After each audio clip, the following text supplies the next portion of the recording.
Dr. Fabich, first time on In Grace we've ever had a hand washing demonstration, but we live in interesting times and there's a certain technique because you work in a lab and you have to have done it properly. Yeah. So what do we do? Well, let's first just approach the sink like we normally do so that we can then know what to correct the next time, okay? Okay. All right, so let's go ahead and let's just do it like what most people do, right? All right.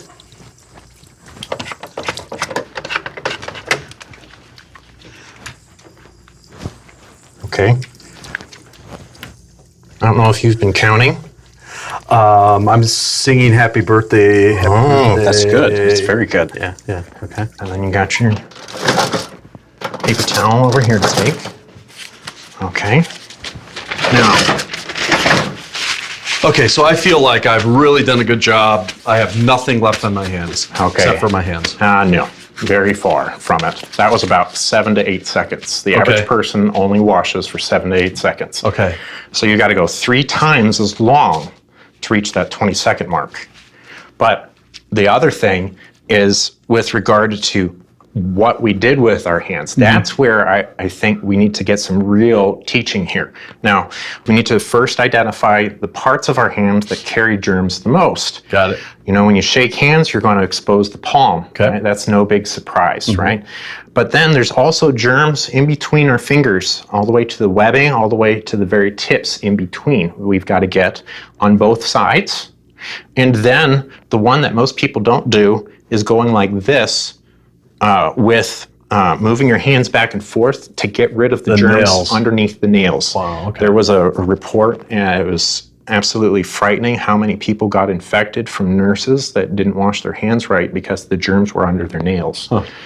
And then after you do this, you cannot forget to get the back side of your hand as well. And then most people don't ever spend any time on their thumb. By the time you go through hitting all of the, and then you also, I almost forgot, kind of sad to say that, but you got to get your fingertips, okay? By the time you go through all of those, then we're talking 20 seconds. That is healthy, all right? It's going to feel very uncomfortable. You're a professor. I know you're probably going to grade me on this, so let's do it again. All right, let's try it again this time. I started doing this when I was in graduate school. And I got looks from everybody that was doing this alongside me because they would do their 7 seconds. Well, it's probably like a doctor going into surgery is how you're doing it because you had to in the lab. Yeah, and people would make comments like that.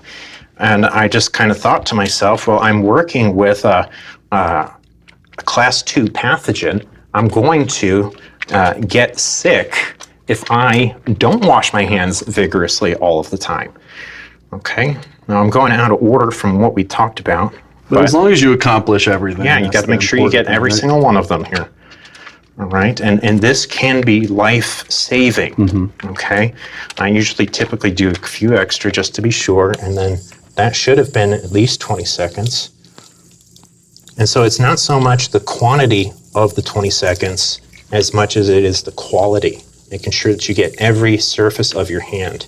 And the soap is designed to clean, but also the soap could be killing the bacteria right, and the virus. Yeah, I don't know of the reports on that.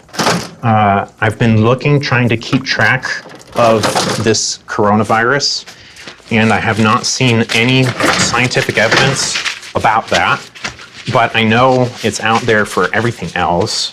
And the one thing that we don't know right now is whether hand sanitizer actually works.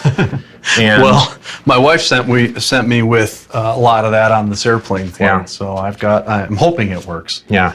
Now, I don't want to forget to mention too here with the sinks, we have the benefit of the sensor automatic sinks. If you have to turn on the sink, do not use your hand that you just cleaned to turn it off. You know, use your forearm, your elbow, or whatever.